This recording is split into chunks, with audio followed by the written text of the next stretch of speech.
printemps prochain auront lieu les élections communales.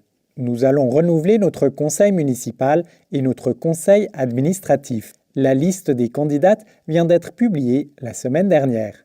La grande surprise, le retour d'une liste de gauche radicale. Aunay n'en a plus connu depuis 2007 et il faut remonter à la législature 99 à 2003 pour trouver les derniers élus regroupés sous le nom d'Alliance de gauche. Les candidats actuels se présenteront sous la bannière d'Union populaire, un parti qui a été fondé en 2023. Ils seront apparentés aux socialistes et aux Verts. Partageant avec eux certaines valeurs, le parti entend néanmoins mener une politique de gauche plus combative. On a décidé de se présenter aussi au niveau communal et administratif, car on voulait investir les communes suburbaines. On a la volonté de porter une politique qui est bien plus radicale que les PS ou les Verts, mais c'est dans l'objectif de, déjà d'une part, pouvoir porter des combats qu'on pense vraiment importants, et d'une autre part, donner aux PS et aux Verts la possibilité d'aller plus loin dans leurs propositions également.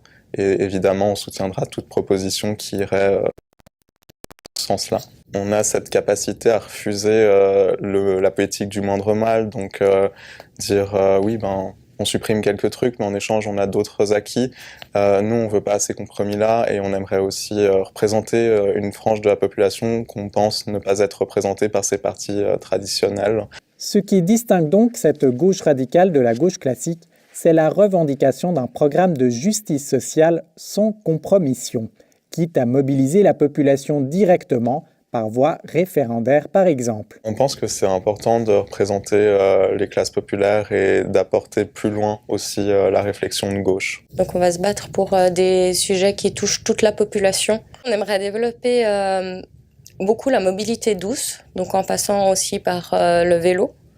Donc ce serait l'élaboration de pistes cyclables et non bandes cyclables pour plus de sécurité pour les cyclistes. Une subvention TPG plus élevée au niveau communal, mais la gratuité des TPG au niveau cantonal. On aimerait mettre en place un certain nombre de mesures, que ce soit les crèches gratuites ou encore les parascolaires gratuits et aussi le petit déjeuner offert aux enfants et aux adolescents.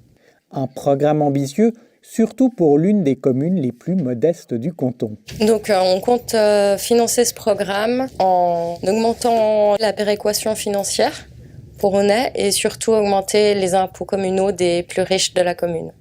L'Union populaire compte sur une liste de 5 candidats pour le conseil municipal, dont 2 candidats pour le conseil administratif. La gauche comptera donc avec les Verts et les socialistes au total 4 candidats pour les 3 places au conseil administratif. Ne risque-t-elle donc pas de phagocyter ses propres voix ? On ne pense pas que des gens de gauche vont perdre des plumes dans cette histoire. On pense justement pouvoir mobiliser un électorat qui est majoritairement abstentionniste. Et ça, ce sera vraiment le fer de lance de notre campagne, de faire voter des gens qui d'habitude ne votent pas, qui ne prennent pas position, qui ne se sentent pas forcément représentés dans leur vécu quotidien. Les élections 2025 s'annoncent donc passionnantes. 9 candidats se disputeront 3 places au conseil administratif et 9 partis politiques se disputeront les sièges du conseil municipal. Alors même que les partis traditionnels ont visiblement eu de la peine à recruter, la présence de nouveaux partis témoigne malgré tout d'une vie politique dynamique à Aunay.